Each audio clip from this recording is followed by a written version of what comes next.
अस्सलाम वालेकुम। आज हम करते हैं डिस्टेंस बिटवीन 2 पॉइंट्स। हमारी कोऑर्डिनेट ज्योमेट्री वाली मैं चाह रहा हूँ कि वो सारे एक ही वीडियो में नहीं, मतलब एक ही टॉपिक जो है वो एक सीक्वेंस में कंप्लीट हो जाए। तो आज हम पढ़ेंगे डिस्टेंस बिटवीन 2 पॉइंट्स, या फिर हम इसको इस तरह भी कह सकते हैं कि length of a line segment. ठीक है। फॉर एग्जांपल ये आपको नीचे एक नज़र आ रहा है, ये कोऑर्डिनेट ज्योमेट्री का टॉपिक है। तो इसका मतलब यहाँ पर हम we will find the distance between 2 points और length of a line segment हम यहाँ पर यूज़ करेंगे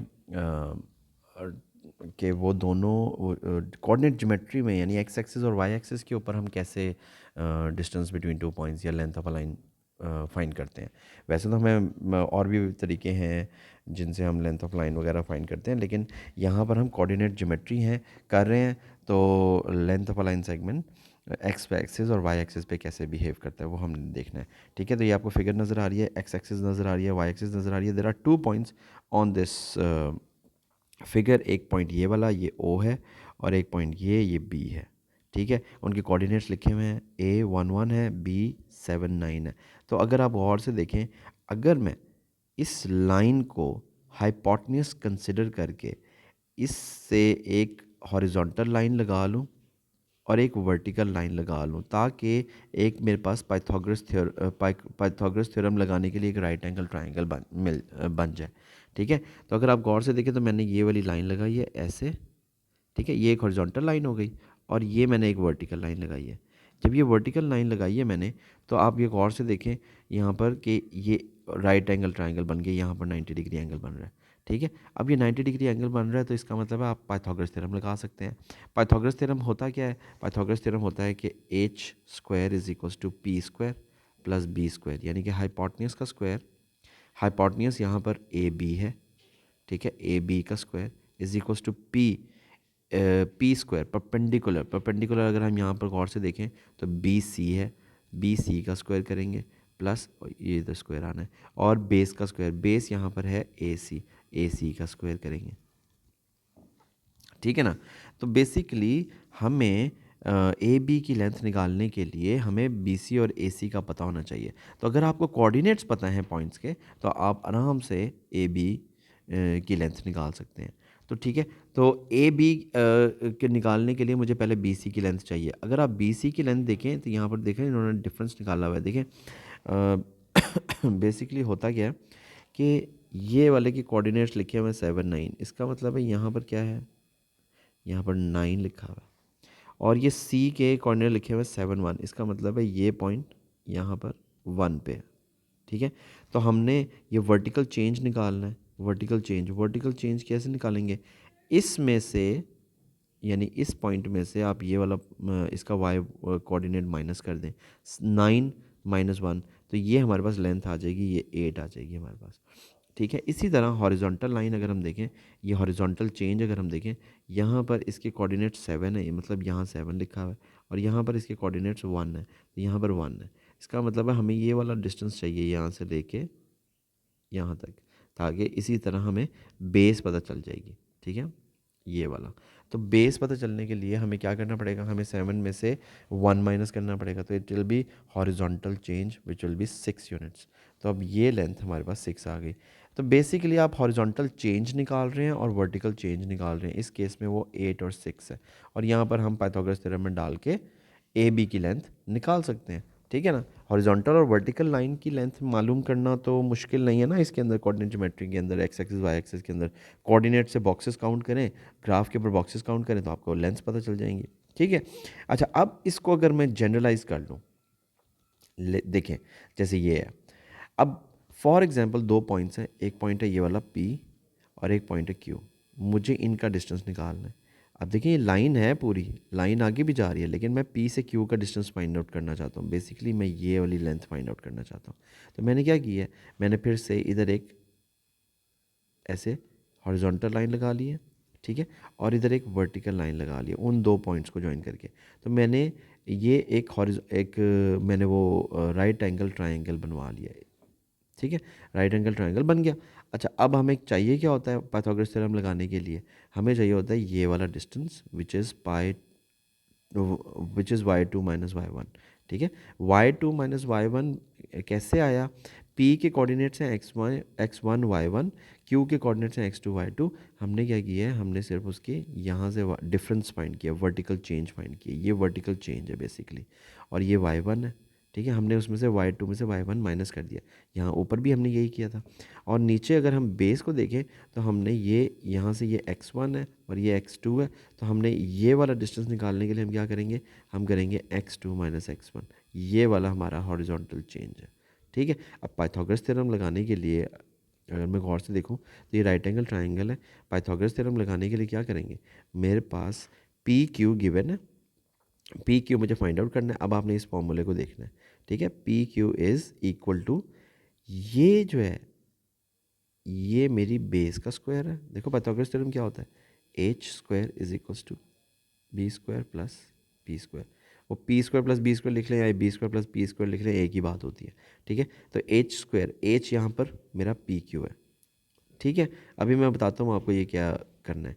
x2 माइनस x1 जो है, ये बेस जो है, ये मेरी ये पूरी बेस है। अब मुझे न्यूमेरिकल वैल्यू इसकी अभी नहीं पता, तो इसलिए मैंने इसकी x की फॉर्म में वैल्यू लिख ली है, क्योंकि जब मैं x2 माइनस x1 करूँगा तो मुझे बेस पता चल जाएगी। इसलिए मैंने बेस की जगह पे यहाँ पर ये x2 माइनस x1 लगा दिया, ठीक है। इसी तरह ये वर्टिकल चेंज है ये वाला, ठीक है। और ये कितना है, ये y2 माइनस y1, ये वाला मुझे यहाँ से लेके यहाँ तक का डिस्टेंस y2 में से y1 माइनस कर दिया, तो वो मुझे परपेंडिकुलर पता चल गया, ठीक है। ये भी इस p की जगह पे मैं ये लगा दूंगा, ठीक है। और उनका हम स्क्वायर करते हैं, उनका देखें दोनों के ऊपर स्क्वायर लगा हुआ है, ठीक है। और बीच में प्लस का साइन है, तो ये प्लस का साइन हमें नज़र आ रहा है यहाँ पर। और पी क्यू यहाँ एच स्क्वायर था, ये वाला स्क्वायर नज़र आ रहा है, ये स्क्वायर है, ये स्क्वायर उधर जाके यहाँ से अगर मैं ये ख़त्म कर दूँ तो ये हो जाएगा स्क्वायर रूट, ठीक है। इस तरफ स्क्वायर रूट हो जाएगा, एंड दैट्स इट, वो हमारा फॉर्मूला बन गया। एच जो है वो पी क्यू है, पी क्यू हाइपोटेन्यूज है, ठीक है। तो अब आपने ये फॉर्मूला याद रख लेना है, फॉर्मूला इज़ वेरी इंपॉर्टेंट। अब फॉर्मूला को यूज़ करके हम सारे क्वेश्चन अपने करेंगे, ठीक है ना। तो आगे चलते हैं। पहला question, find the length of the line segment joining each of the following pairs of points. अब कभी कभी वो होता है, आपको ग्राफ नहीं देगा, वो आपको वैसे ही दो कोऑर्डिनेट्स बता देगा। सी का कोऑर्डिनेट दिया भाई, ये देखें ए पार्ट, सी 6 2 है और डी, तो मुझे सी डी अगर लेंथ निकालना है, मैं फॉर्मूले में वैल्यू डाल दूंगा। फॉर्मूला क्या है, x2 minus x1 whole square plus y2 minus y1 whole square. तो अब यहाँ पर वैल्यूज़ डाल दें। अब यहाँ पर जब आप सी डी के अंदर x1 x2 डिसाइड करते हैं, आपकी मर्ज़ी होती है, जिस मर्ज़ी को x1 x2 बना लें। ये x1 बना लिया, इसका ये x2 बना लिया, ये y1 बना लिया, ये y2 बना लिया, बस अब वैल्यू डाल दें।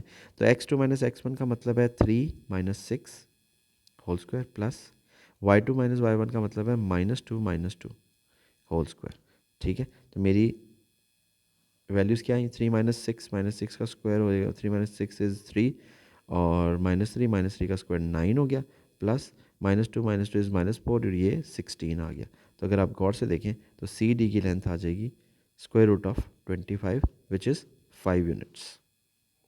ये यूनिट्स इसलिए लिख रहा हूँ मैं, क्योंकि मुझे भी पता नहीं है कि सेंटीमीटर है कि इंचज़ है कि क्या है, ठीक है। तो मैंने यूनिट्स लिख दिया, तो वो अंडरस्टूड बात है।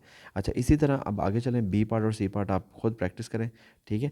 मैं अगला क्वेश्चन करता हूँ आपके लिए। अब मैं थोड़ा सा डिफ़िकल्टी लेवल आहिस्ता आहिस्ता मैं बढ़ाता जाऊँगा।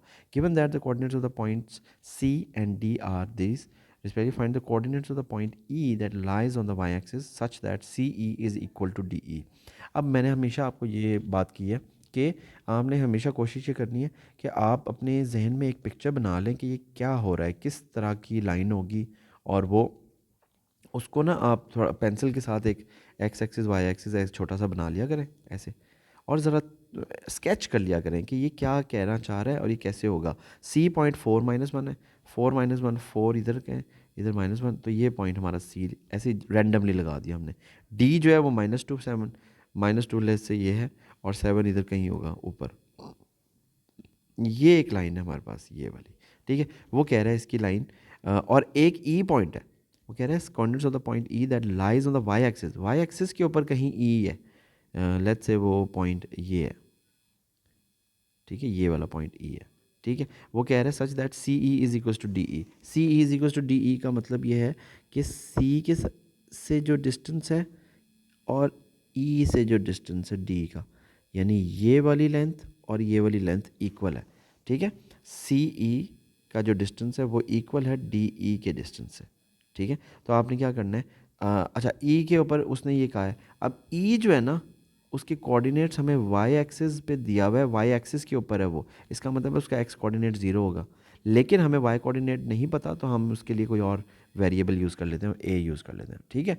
अब C E is equal to D E का मतलब है जब मैं यहाँ सी ई की लेंथ लगाऊंगा तो यहाँ पर x2 minus x1 whole square plus y2 minus y1 whole square लगाऊंगा, और जब मैं डी ई की लेंथ निकालूंगा तब भी मैं यही वाला फॉर्मूला लगाऊंगा, लेकिन इसके अंदर मैं वैल्यूज़ किस तरीके से रखता हूँ वो आपने ज़रूर देखना है। जब मैं सी ई कंसिडर कर रहा हूँ तो सी के कोऑर्डिनेट्स हैं 4 - 1 और ई के कोऑर्डिनेट्स हैं 0 a, ये है। तो मैं इसको x1 ले लेता हूँ, इसको y1 ले लेता हूँ, इसको x2 ले लेता हूँ, इसको y2 ले लेता हूँ, ठीक है। तो अब ये हम वैल्यूज़ डाल देते हैं। अभी मैं लेफ्ट हैंड साइड की बात कर रहा हूँ, यहाँ पर वैल्यू डालें, ठीक है। x2 माइनस x1 का मतलब है a माइनस माइनस 1, ऐसे डालना है square, plus y2 minus y1, sorry ये मैंने y1 डाल दिया था, x2 माइनस x1 के लिए 0 - 4 whole square plus y2 minus y1 के लिए a माइनस माइनस 1, ऐसे स्क्वायर लगा देंगे, ठीक है। ये मैं इसको इधर से इरेज करके बल्कि इधर लिख लेता हूँ ताकि आपको याद रहे। सी के कोऑर्डिनेट्स हमने लिए हैं 4 - 1 और ई के कोऑर्डिनेट्स हैं 0 a, तो मैंने ये इधर डाल दिया फॉर्मूले में। अब हम इधर डी के कोऑर्डिनेट्स लिखते हैं, डी के कोऑर्डिनेट्स हैं -2 7 और ई के कोऑर्डिनेट्स हमें पता है 0 और a, सही है। तो ये हम इधर फॉर्मूले में डाल देंगे, ठीक है। x2 माइनस x1, अब दोबारा से इसके लिए आप अलग x1 x2 डिसाइड कर लें, ये x1 है, ये x2 है, अब ये y1 है, ये y2, ये इस डी ई की लेंथ के लिए है, ठीक है। तो 0 - -2 whole square plus a - 7 whole square, ये आ गया। 0 - 4 इधर से देखें, 0 - 4 ये 16 हो जाएगा, plus a + 1 whole square is equals to, ये आ गया, यहाँ पे आ जाएगा 4 आ जाएगा, प्लस a - 7 होल स्क्वायर। अच्छा, ये दोनों साइड पे जब स्क्वायर रूट होता है तो हम इसको ऐसे कैंसिल आउट कर सकते हैं, तो ये कैंसिल हो गया, स्क्वायर रूट ये बन गया 16 plus a + 1 whole square is equals to 4 plus a - 7 whole square. तो a + 1 whole square minus a - 7। अच्छा, वैसे इसको मैं उसी साइड पे खोल लेता हूँ ताकि आपको कन्फ्यूजन ना हो। अब इसके अंदर वो आइडेंटिटी लगा लेंगे, तो इसको खोल लेंगे, +2a is equal to 4 plus a square plus 49 -14 है। अब आप इसको अरेंज कर लेते हैं, देखिए दोनों साइड पे a स्क्वायर है with positive sign, you can cancel them, ठीक है। सारी a वाली टर्म्स को इकट्ठा कर लें एक साइड पे, लेफ्ट साइड पे, और बाकी जो कॉन्स्टेंट्स हैं उनको मैं राइट साइड पे लिख देता हूँ। तो this is 16a is equals to 53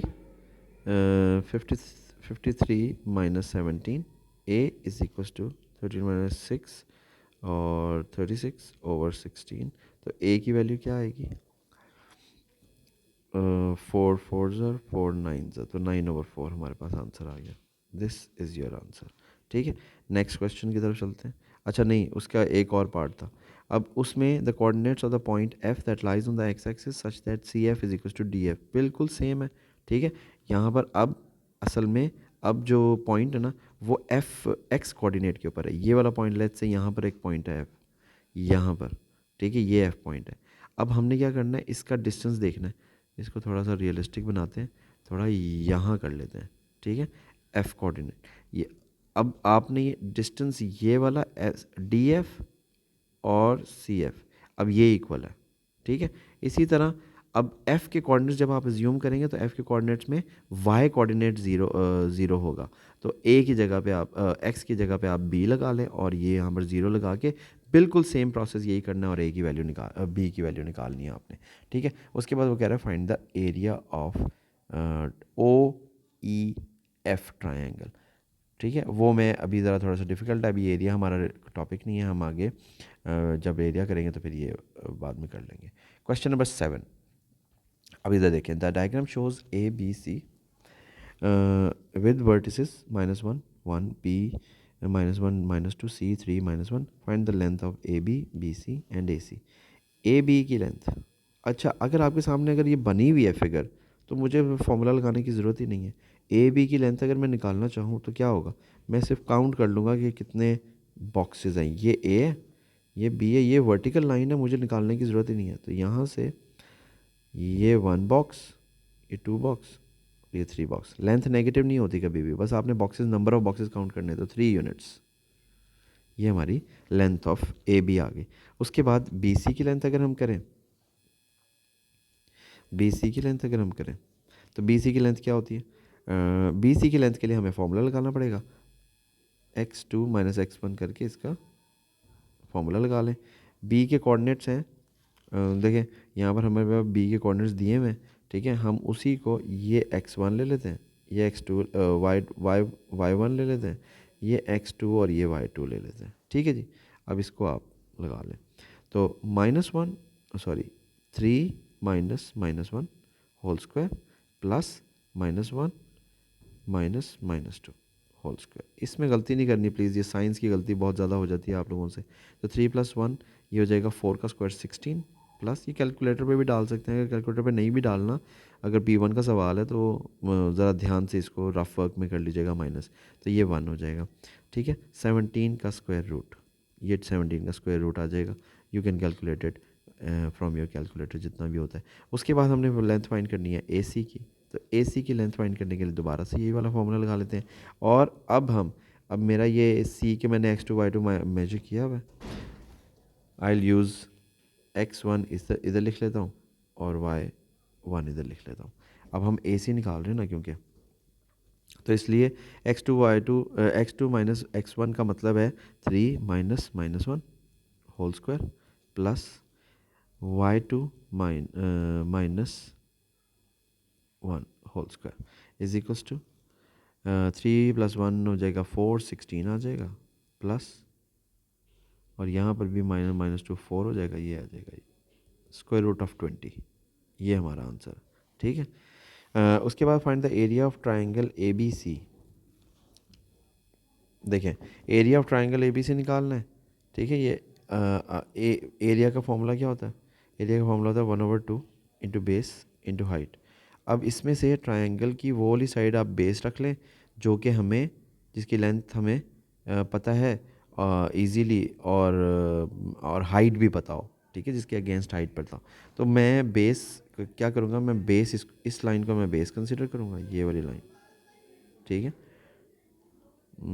इसको रेड कर लेते हैं, ये वाली लाइन को मैं बेस कंसिडर करूँ क्योंकि ये बहुत आसान है, और इसके अगेंस्ट ये जो हाइट है ना वो ये वाली लेंथ है, तो इस क्योंकि ये 90 डिग्री पे बन रही है।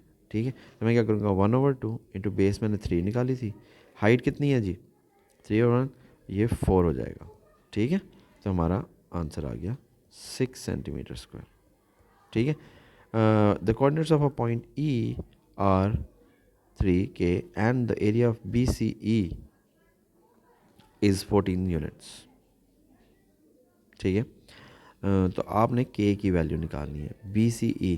अब अगर ट्रायंगल BCE कंसिडर करें आप, ठीक है, ट्रायंगल BCE कंसिडर करें, तो ट्रायंगल BC, अब E के कोऑर्डिनेट्स मुझे सिर्फ x कोऑर्डिनेट पता है। x कोऑर्डिनेट का पता होने का मतलब ये है कि वो जो इसको ज़रा इरेज कर देते हैं, वो जो मेरा मेरा जो पॉइंट E है ना, वो इस लाइन के ऊपर है कहीं। ये मुझे कैसे पता है, क्योंकि उसका x कोऑर्डिनेट 3 है।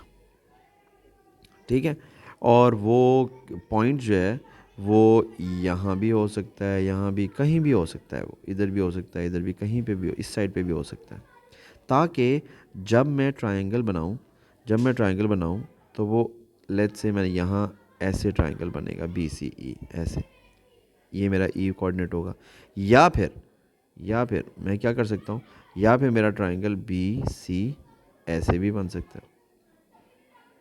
अब जैसे भी बनेगा, मुझे एक चीज़ पता है, उसका एरिया पता है मुझे, ठीक है। और एरिया ट्राइंगल का होता है, एरिया अगर मैं लगाऊं तो एरिया का फॉर्मूला हमने अभी लिखा है, ठीक है, वो होता है 1/2 इंटू बेस इंटू हाइट, ठीक है, 1/2 इंटू बेस इंटू हाइट। अब अगर मैं इसके अंदर मैं बी सी ई है ना, तो मैं इस बी सी ई लाइन को, ये वाली जो लाइन है ऐसे, इसको मैं इसकी बेस कंसिडर कर लेता हूँ। लेकिन ये मुझे पता नहीं है ई कहाँ पे है, तो मैं इसको बेस ही लिखूँगा, ठीक है, मल्टीप्लाई बाय हाइट। अच्छा, अगर मैं इसको ये जो सी ई है इसको मैं वो ले रहा हूँ बेस, तो मेरी हाइट कितनी होगी? हाइट हमेशा परपेंडिकुलर होती है बेस के, तो ये मेरी बेस के ये वाली हाइट होगी। तो ये हाइट कितनी है? ये 4 है। तो मैं क्या करूँगा, मैं यहाँ पर 4 लगा दूँगा। अब एरिया तो मुझे ऑलरेडी पता है 14 सेंटीमीटर स्क्वायर, 14 यूनिट स्क्वायर, ठीक है, तो 14 आ गया मेरा। यहाँ से आप इसकी वैल्यू निकाल लें, ठीक है, तो ये आ जाएगा 14/2 which is base is equal to 7। ये मेरी यहाँ पर बेस की वैल्यू आ गई। लेकिन अभी कोऑर्डिनेट्स नहीं आए, इसका मतलब ये है ये जो लेंथ होनी चाहिए ये कितनी होनी चाहिए? ये 7 होनी चाहिए, तभी तो एरिया 14 बनेगा। तो ये 7 अगर होगी लेंथ, तो इसका मतलब है सी के कोऑर्डिनेट्स क्या हैं? ये देखें, ये है 3 - 1, ठीक है। इसका मतलब है मुझे यहाँ से इस पॉइंट से आगे कितने यूनिट जाना पड़ेगा? 7 यूनिट्स। तो 7 यूनिट्स जब मैं ऊपर जाऊँगा तो कौन से कोऑर्डिनेट्स होंगे? ठीक है, मैं इसमें सिंपल सा काम ये कर देते हैं, -1 पे इस वक्त सी है, सी जो है वो -1 पे है, तो -1 पे +7 कर दें तो वो 6 पे पहुंच जाएगा। इसका मतलब है ई जो है ई के अंदर जो के है, ई के अंदर जो के है वो एक्चुअली हो सकता है 6 या फिर एक और काम भी हो सकता है, ये ई उस तरफ ना हो सकता है ये ई उस तरफ ना हो, ये हो सकता है ई इस तरफ हो कहीं, ठीक है। लेट्स से ये यहाँ पर है कहीं, ग्राफ नीचे तक होगा तो ऐसे ट्रायंगल बन जाएगा, ऐसे ट्रायंगल बनेगा, ये इसकी हाइट है, ठीक है। लेकिन ये मुझे अभी पता है कि मेरी हाइट तो 4 है लेकिन मेरी बेस जो है वो 7 है, ठीक है। तो मुझे 7 है, -1 से नीचे भी हो सकता है, इसका मतलब मैं -1 -7 भी कर सकता हूँ, तो ये -8। तो इसका मतलब है ई के कोऑर्डिनेट्स 3 - 8 भी हो सकते हैं। तो के की वैल्यूज़ कितनी आई? 2 आई। के की वैल्यू 6 आई, ए के की वैल्यू -8 आई। ये 2 आंसर आ गए, ठीक है जी। पॉसिबल वैल्यूज़ कहा था ना उसने, तो के की ये वैल्यूज़ हैं।